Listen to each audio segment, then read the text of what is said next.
বিষয় হচ্ছে যে আমরা আসলে ২টা ম্যাচেই বড় ব্যবধানে হারলাম।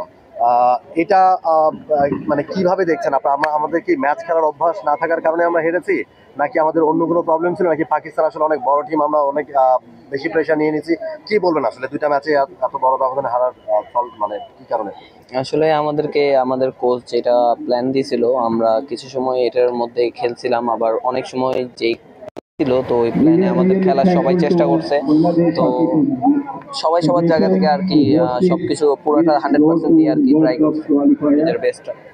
আসলে আজকে আমরা সুযোগ পাইছিলাম, যে সুযোগগুলো আমরা কাজে লাগাইতে পারি নাই, যার কারণে আজকে আমরা গোল পাই।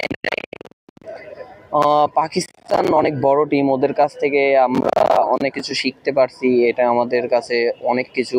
আর আমি নিজে পার্সোনালি মনে করি যে আজকে যে ম্যাচটা, তো আমাদের আরেকটু যদি সময় পাইতাম তাহলে সেই ক্ষেত্রে মনে হয় আরো ভালো হইতো বা এরকম। হ্যাঁ, এটা 100% আমি নিজে পার্সোনালি ফেস করি যে আজকে যে ম্যাচগুলো হলো বা পাকিস্তানের সাথে যে ম্যাচটা খেলছি আমরা, এটা আমাদের এক্সপেরিয়েন্সের একটা ব্যাপার স্যাপার আছে যে ওয়ার্ল্ড কাপের আগে এত বড় একটা ম্যাচ, টেম্পারেচার ম্যাচ আমাদের জন্য অনেক ভালো হয়েছে, আর একটা নতুন এক্সপেরিয়েন্সের ব্যাপার হয়েছে যে আমাদের সিনিয়র টিমে আছে বর্তমান 7 জন আছে যারা জুনিয়র ওয়ার্ল্ড কাপ খেলতে যাবে আর কি। আসলে এখানে টেকনিকের অভাব না, আর মানসিকভাবে আমরা পিছিয়ে ছিলাম না এমনটা না, আসলে সবার সব দিন এক যায় না। যার কারণে আজকে আমরা সুযোগ পাইছিলাম, ওই সময় সুযোগটা কাজে লাগাতে পারিনি।